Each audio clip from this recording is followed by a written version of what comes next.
Hi everybody, I'm Miss Samantha. I provide the occupational therapy services for Manitou Springs and Woodland Park school districts, and I just wanted to take the time to share some little tips and tricks that I have to help work on your kiddos' fine motor skills with things around the house. So I'm gonna try to make it short and sweet, but just wanted to give you some quick ideas. So the first thing to do, I just went through my kitchen and grabbed stuff I had. So I didn't go get anything special from the store. I didn't go borrow things from neighbors, which you could if they could leave them on your doorstep. But I just found these things. You may not have what I have, but to just get you thinking of what you could use.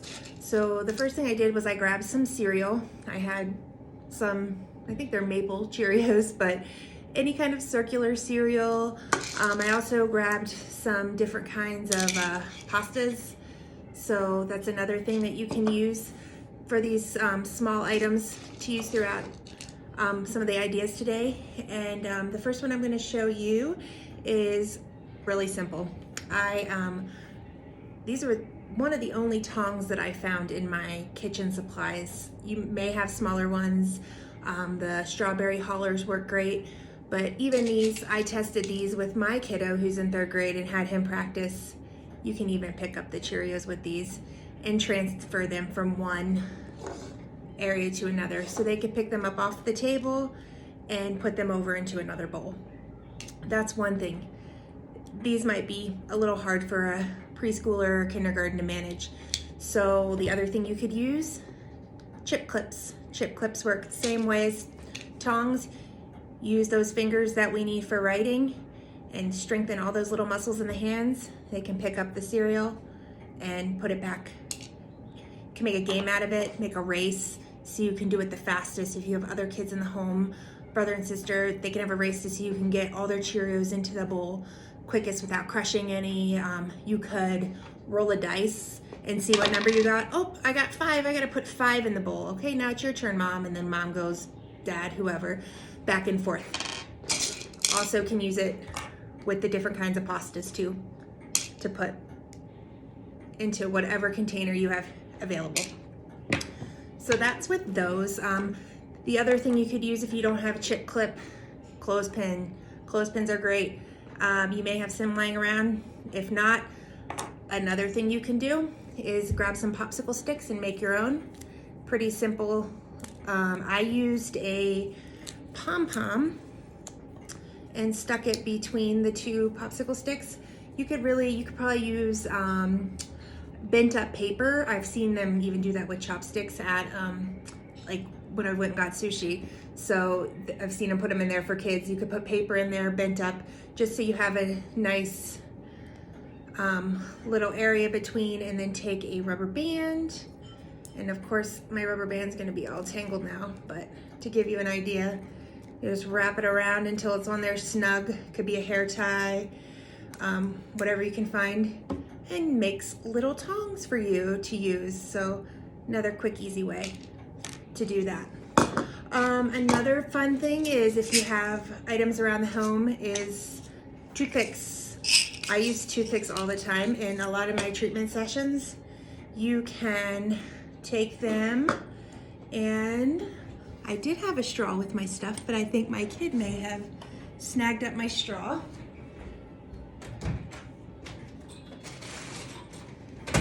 So I'm gonna grab another straw to show you.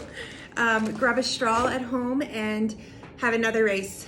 They have to stick their toothpicks through the straw.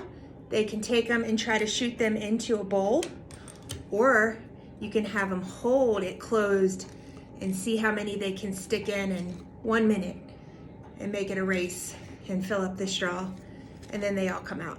So that's one thing you can do with straws and toothpicks. The other thing is if you have Play-Doh. I know some parents do not like having Play-Doh around, but probably a lot of you have some laying around somewhere.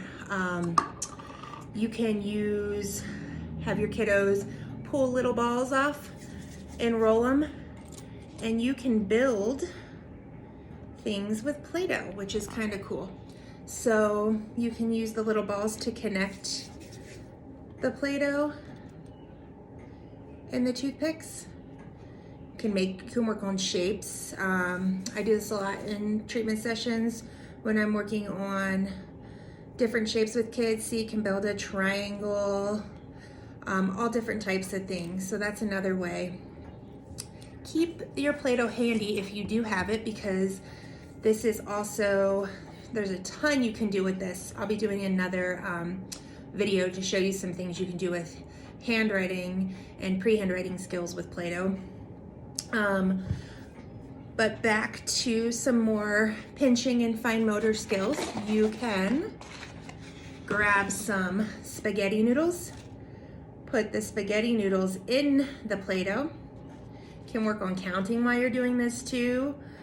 And your kiddos can grab those little Cheerios that we used earlier, put them on there, and you can roll the dice again to see how many you have to put on. Up, I have to put 2 on mine and make a game out of it. So that's another fun way to use some things around the home. I'm gonna take those out. If you don't have toothpicks, you can also use the spaghetti noodles and break them and make them the size of toothpicks and put them into the straws as well.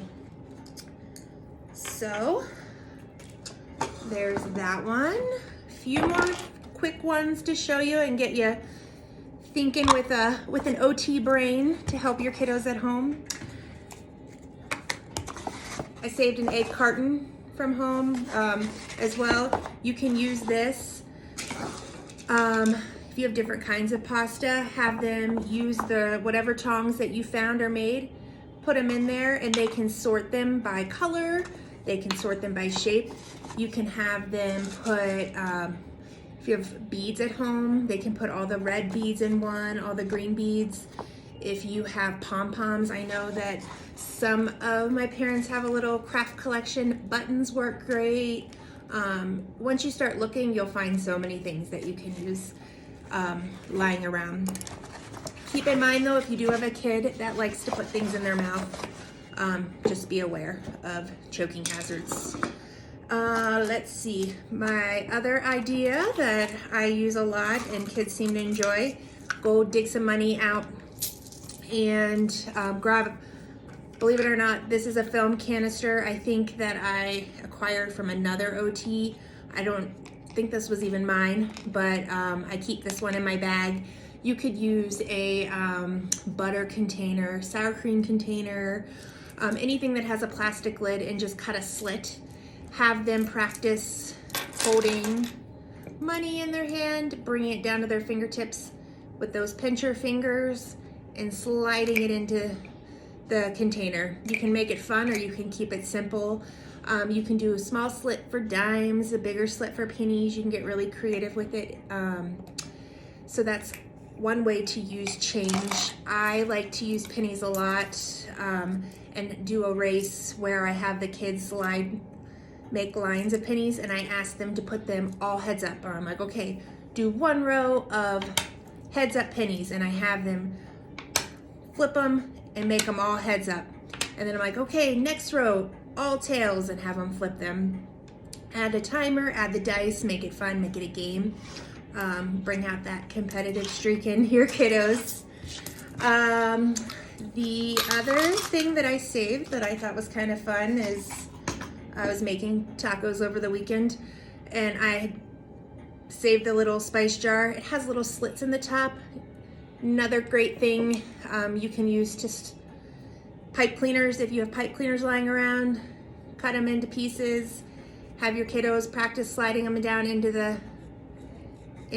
the spice jar. You could also use the toothpicks we used earlier. Have them put them in there like that.